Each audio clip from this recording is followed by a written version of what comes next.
good morning from the Pacific Northwest. Welcome back to Iterable's live product tour. This is your chance to view the product in action and ask questions directly to our experts. So our goal is to give you a look at the core functionality of the product, and from month to month, we'll be highlighting some features in the product and some workflows. This month, we're looking at mobile push. If you're not familiar with Iterable, Iterable is an AI-powered customer communication platform. It's truly multi-channel. It's a good modern marketing platform with email, SMS, push embedded. We've recently added WhatsApp. We've got some great brands that are customers of ours. These are brands that are data-rich, multi-channel. They want to transform their marketing. Some brands like REI, Redfin, Volvo, Fabletics, to name a few of the great brands that we're working with today. We're streaming live this morning on both LinkedIn and YouTube. So if you want to stay up to date on our content, follow our LinkedIn page, subscribe to our YouTube channel.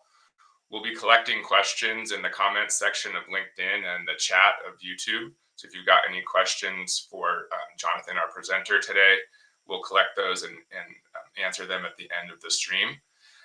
So without further ado, we're lucky to have Jonathan Moses join us today to present on mobile push. Jonathan, welcome. Thank you. Happy to be here. Happy to have you. I've seen you present before live on stage. You do a great job. I know you do a great job today. So let me just ask you a quick question before we get started. What's your favorite app, and how does mobile push improve your in-app experience there?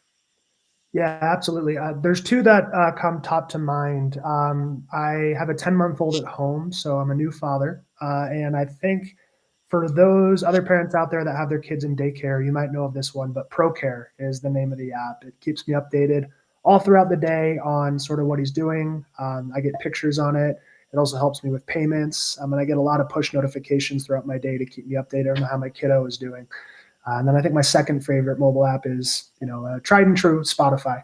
I love getting updates for new artists, concerts near me, new merchandise. It really keeps me privy to, just new exploration around music. So I think those would be my two. Awesome. Great examples, and happy belated Father's Day. Thank you. Take it away. Awesome. So I'll go ahead and share my screen here. Perfect. So today we're talking all about push. We already did a quick introduction to myself, but I've been here for about 6 years. I might have worked with some of you in person. You might have seen me at Activate, but I've been a customer success manager and a solutions consultant. So just a strong background in marketing technology and all things Iterable. So starting off with push, why mobile push? So we're going to give a 101 around some of the push functionality, but let's talk first about why even use push in the first place. It's very timely. It creates urgency. It's great for short form content to break through the noise. There's a stat here at the bottom that the average person's attention span is about 8.5 seconds in terms of a new stimulus before diverting their attention. So something like push to help break through the noise while they're actually engaged with the mobile device can be really powerful for quick updates, challenge reminders, nudges, and so on. It's also right there on the mobile channel. So it helps capture the attention of our mobile users, increases app engagement and traffic to the mobile app, and it doesn't require an active app session, meaning it can bring you into the app experience while you're on your mobile device in a different area of that mobile device.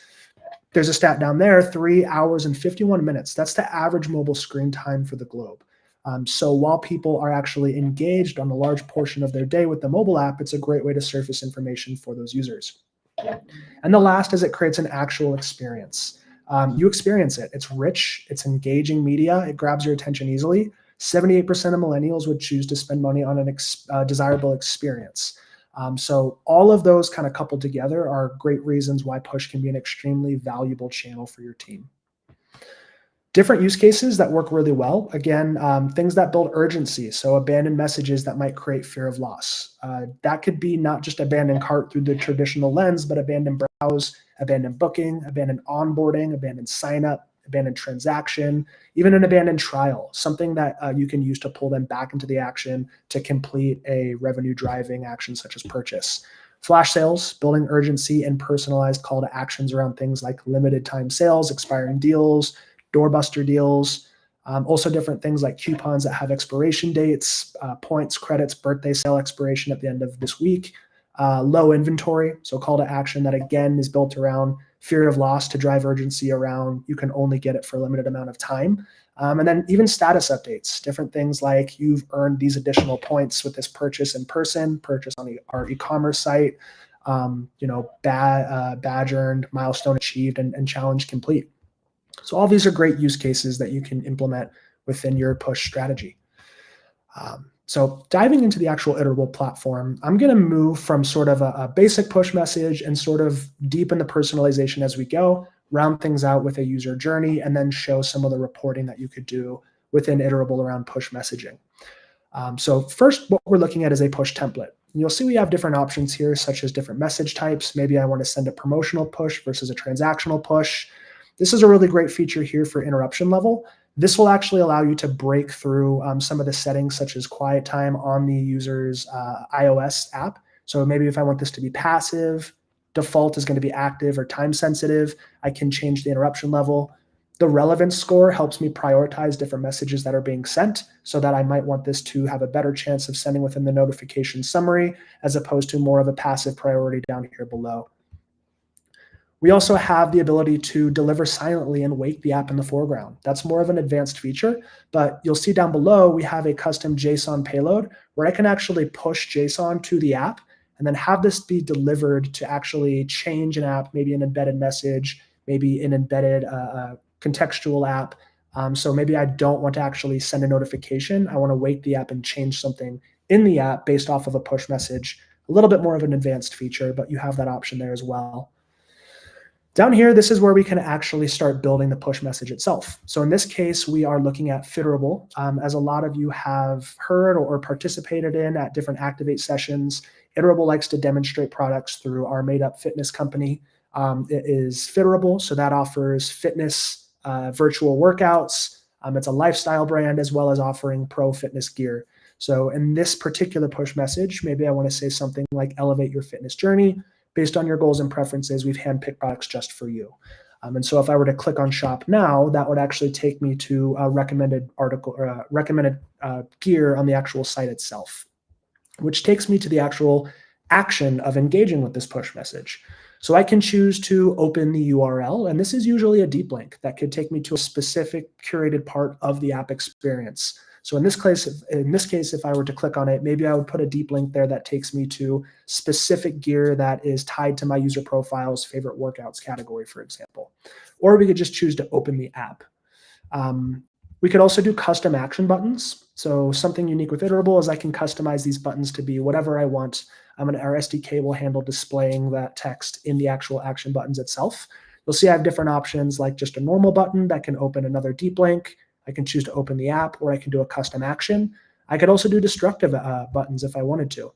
So you'll see right now I have shop now as the only option, but if I wanted to add a new action button and maybe make this destructive and say something like miss out, you'll notice that I can have that be more of like a negative displayed action, but we can also track that as a open and an event in the Iterable product that users are closing that and not engaging with shop now, for example, to report those differently.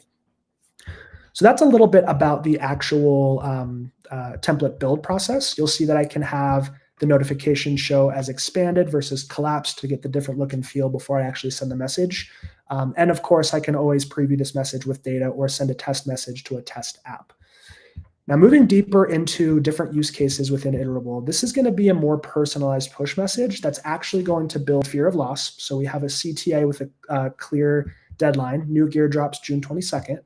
And then we're going to actually add some conditional logic. So you can see down here below what I'm saying is if the customer profile has a greater reward points value of 25, you can use your print the user's reward points on brand new favorite workouts gear so that this is dynamic, meaning if I have above a certain threshold, it would say running gear. If I was a runner, it would say triathlon gear. If I was a triathlon, if triathlons were my favorite workouts, meditation, strength building, yoga, and so on.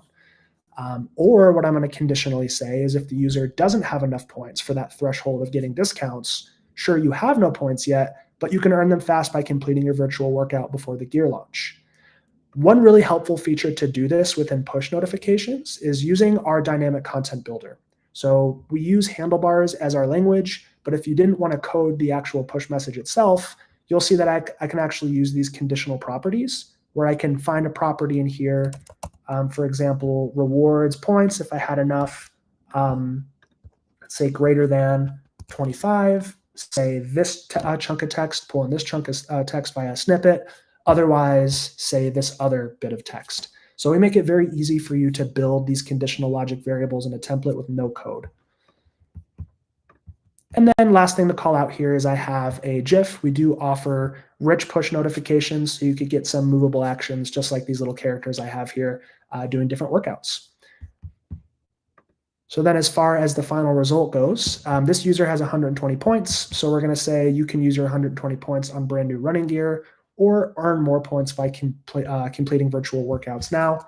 If I had 0 points, for example, sure, you have no points yet, but you can earn them fast by completing virtual workouts before the gear launch. So creating that kind of one-to-many personalization within that push messaging that is still building awareness about the gear launch, but driving users to different actions based off of where they are in that journey with your brand.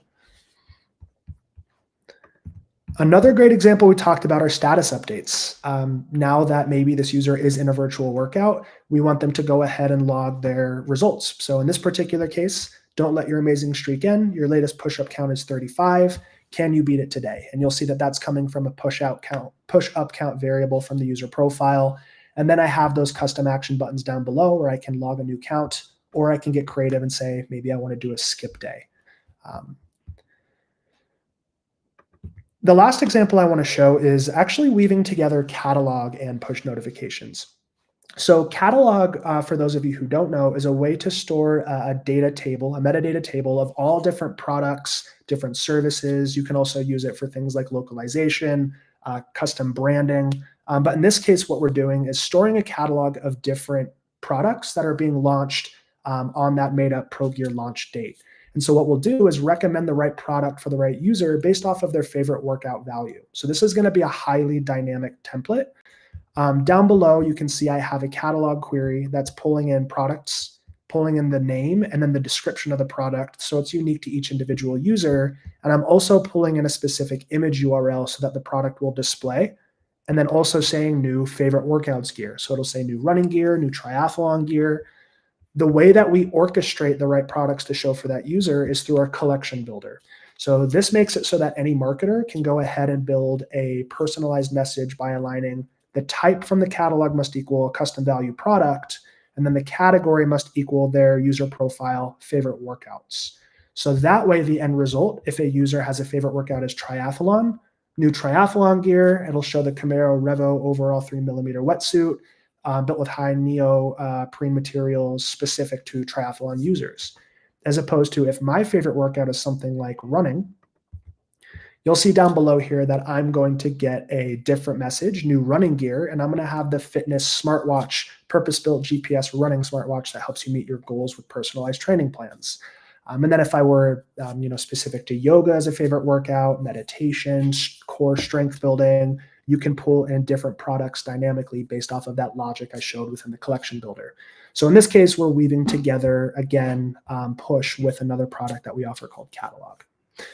Now, push notifications are great. They're very helpful, but they're also better together with other mobile channels. So now we're jumping into an individual mobile journey where we're showing how to orchestrate push along with something like an in-app message to maybe do something like a abandoned cart sequence, get a user to purchase from a flash sale that we send, a promotion, or so on. So what we can do is send users down this list, and then we can pull in a push notification. And within this push notification, you'll see I'm also using an AI feature we call send time optimization.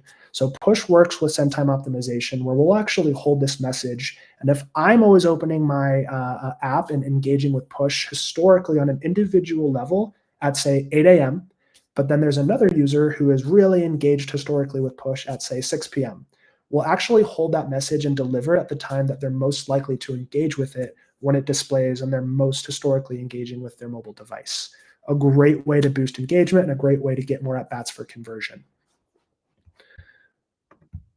Now, what I've done below here is we're actually waiting because send time optimization is going to swing when the push message is sent. After that push message is sent dynamically based off send time optimization, then I'm going to go ahead and send an in-app message. And that way, when they actually interact with the mobile app, they click on that push message, they have a full screen in-app message waiting for them to go ahead and click through to maybe unlock a promotion, creating even more incentive for them to purchase that. And this use case can be applied for a lot of different things. Maybe it's an abandoned cart message where we have the product displayed in the push message. They tap on it and an in-app message is saying complete your cart. Or if we want to bypass that in-app message and have the push deep link to the cart as well, you could do that here too. But this is just a great way to weave push together with in-app messaging. Then down below, maybe we want to use a hold until tile. So wait until they actually make a purchase. If they don't make a purchase, we're going to use channel optimization, which is another AI feature that can incorporate push messaging, where if I'm really receptive to push, but another member in your database is really receptive to SMS versus another member really receptive to email, you could go ahead and use channel optimization to make the decision of which channel we should actually send this message on. Maybe if the user does make that purchase and those rules are met, what we could do is now drive deeper action and engagement with the mobile app. Hey, they just purchased a brand new, let's say, running watch. Let's go ahead and have them test that running watch with a virtual activity. And this is also using Catalog to where we can take a look at personalizing the right virtual activity for the right user. So try your new running gear, try out our expert tips for mastering your next race is going to be the virtual activity. And then I can click to sign up now that I've purchased that running watch, for example, or running shoes or whatever that would be. So again, great way to weave all these channels together. Push is best paired with other channels and harmonizing different channels as opposed to just sending blasts out throughout different channels to see what sticks. Last thing I'd like to show today as part of this push tutorial is going to be our campaign messaging insights page, where we can get performance metrics across different channels and easily see how those compare. For example, maybe delivery metrics such as bounce, different things like bounce rate or revenue per message. In this example, I could see that push has a pretty significant increase over email for the different campaigns that I filtered down to. I could also see purchases per message, total sent, delivery rate, or add from a wide variety of different metrics down below. If I wanted to, I could also just see total purchases. I could add total revenue. We also track custom conversions. So if I wanted to see custom conversion per channel, that is all surfaced directly here in the platform. We're also able to see really nice time series graphs to see trends over time. If you wanted to go ahead and drill into an individual channel, I could change the view very easily.